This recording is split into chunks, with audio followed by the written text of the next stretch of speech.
Hey, what's up, YouTube? Got another movie review coming at you tonight, and tonight we're reviewing something I have been overly excited to see ever since it's been announced, and that's Maleficent 2, The Mistress of Evil. And I will say this, and I've been saying this since day one. Maleficent is my absolute favorite live action Disney movie. Hands down is my favorite.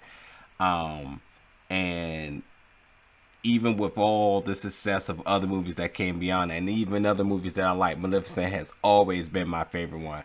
And the reason being is because of the fact of, like, yes, we know the story of Sleeping Beauty, but the fact that they took Maleficent and were able to give like a twist to the Sleeping Beauty story, I I liked it because I said, okay, cool. This is a way of them keeping like a lot of like the prestige and everything to the original story, but actually, making the live action movies like fun and enjoyable because it leaves and doesn't tarnish the legacy of the stories that we grew up to know and give us something new that we could appreciate.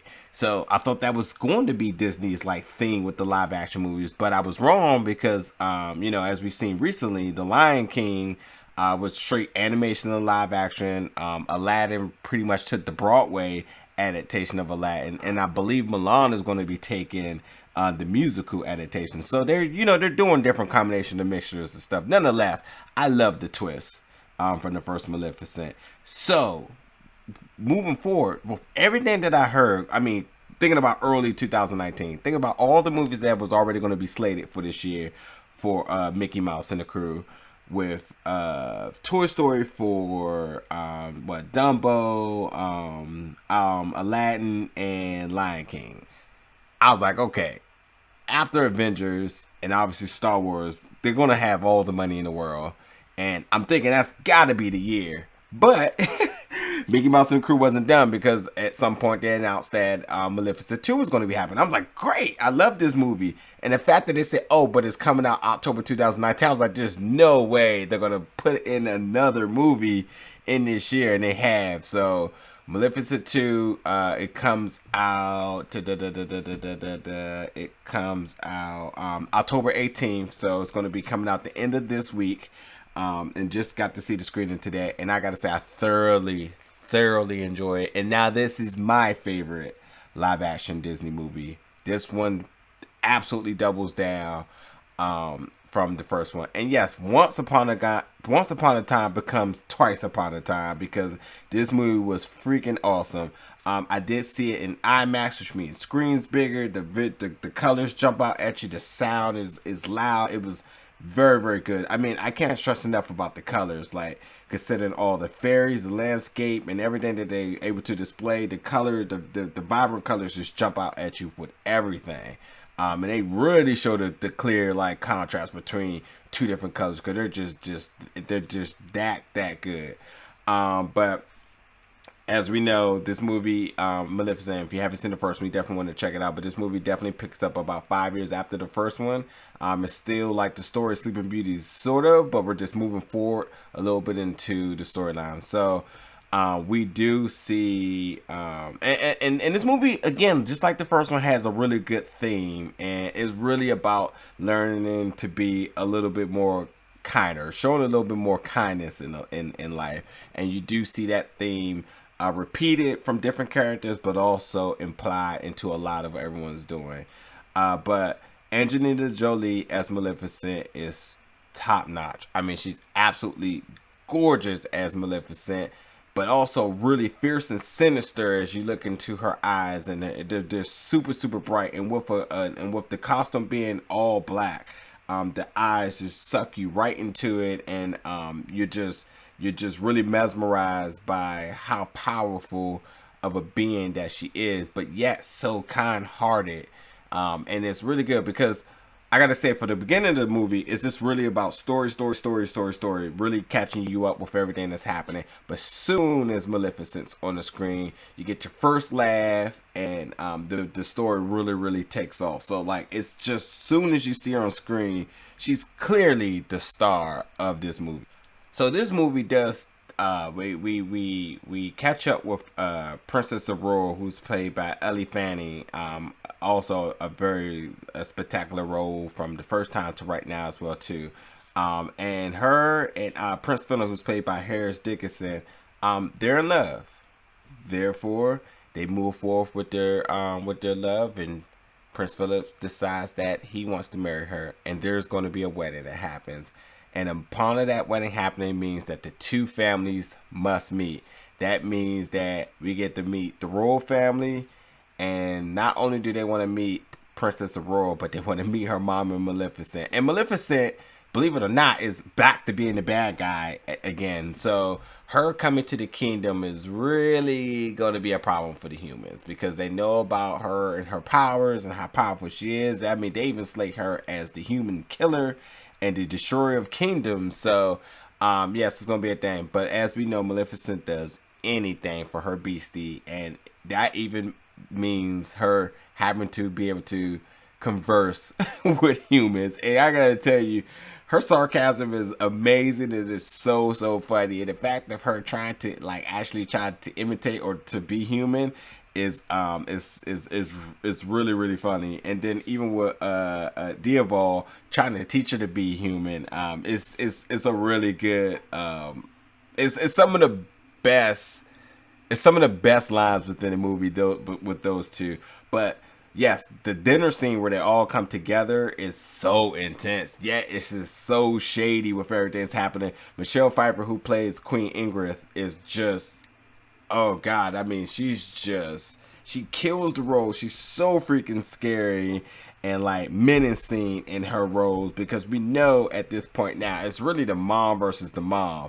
And it's the battle of who's going to be I don't even know the word, but it's who's going to be the superior mom of the two that get married.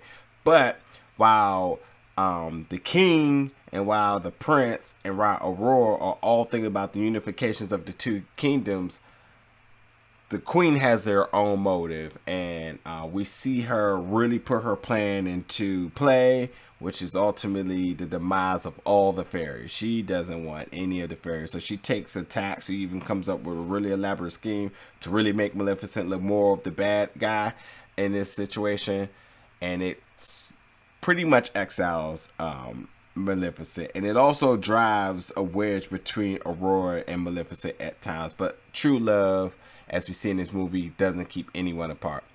But in the time being, which is really cool about this movie, is that we get to find out a lot about the origins of Maleficent. I mean, when we're talking about the origins, we're talking about her own species. Where did she come from? What's the source of her power? And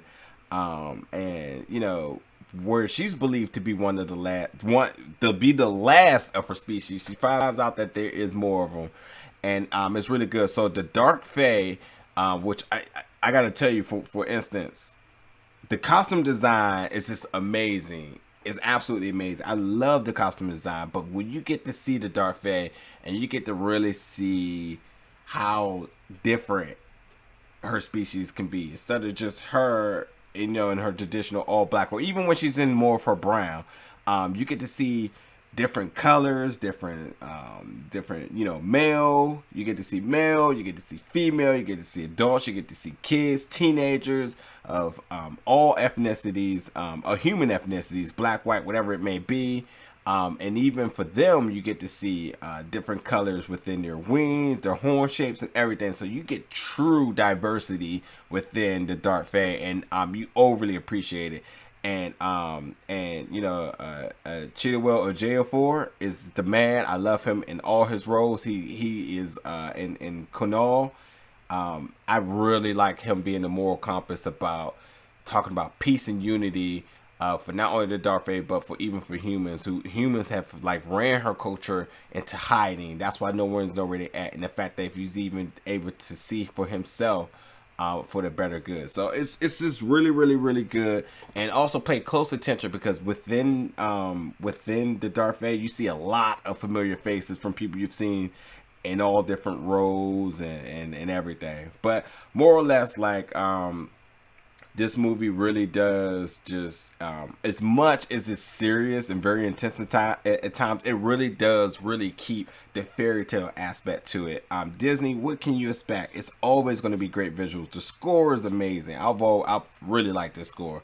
You're never let down by the visual effects. Like, they just always know exactly what to do. I think this movie also potentially could be set up for a sequel for where it left off at. There is no after the credits, but I think potentially for what they did with this, there could be something more for the future of the Maleficent franchise right now. I will, of course, sign me up for. I'm all for. I gotta say too, Maleficent went Super Saiyan, but not just like Gold Super Saiyan. She went like Berserker Broly Super Saiyan in one part of this movie, and it's absolutely it is amazing. It is amazing. I really love the fact that, you know, a lot of Maleficent comes with flight. So seeing the aerial shots, especially with the Darth Vader and all of them, getting to see a lot of aerial shots, the landscape, both sea, land, grass, night and day. It's just absolutely amazing. It really is. And I can't stress enough too, Queen Ingrid is the Mad Queen in this movie, is just sinister. It is really, really, really is. But I really think everyone's gonna love this movie. I absolutely feel like this is my favorite live action Disney movie. I can't wait to own this. I'm absolutely going to see this again. I can't wait. I got to see it in IMAX, so I'm not even sure if this movie's in IMAX 3D, but if it is, I'm definitely is. But my next goal for sure is to see it in our biggest IMAX screen, which is our Air and Space Museum here in Washington, D.C. That's my goal, to see it in one of the biggest screens on the East Coast. I got to, because this was just absolutely enjoyable. But I really, really, really can't wait for you guys to see this and hear what your thoughts are, because this was a fun movie, a fun ride, and I think all you guys would thoroughly enjoy it. And I can't stress enough that Angelina Jolie is stellar in this movie. Absolutely stellar. You're gonna love her comedy in this, and not just like over the top jokes, but just her really kind of witty but sarcasm, because it's that awkwardness of like her trying to fit in with the humans and kind of being naive to certain situations, but yet it's just so innocent but yet funny. And I think a lot of you guys are going to love it. I think for a fact that I enjoyed it as an adult. The kids that was in the screening loved it. I think everyone who left out of the theater absolutely loved it. There was a clap at the end, so I think that gives enough of an indication of how it was. But we'll see what you guys think. Like I said, October 18th, just the end of this weekend. You can check it out too. But also, leave it some notes in the comment. Let me know what you think, and I'll catch you guys for the next one. Peace out. Oh, and I know I talked about the plot twist in the first one. Please pay attention to the ultimate plot twist near the conclusion of this one. It is almost mind-blowing, the twist that they try to just sneak in there in this one scene. You really need to pay attention to what someone says. It is, and it happens in one of the most should I say, suspenseful scenes of the movie. So really pay attention, because it's like, oh man, I can't believe they tried to pull that. So definitely pay attention to that. But thanks for tuning in.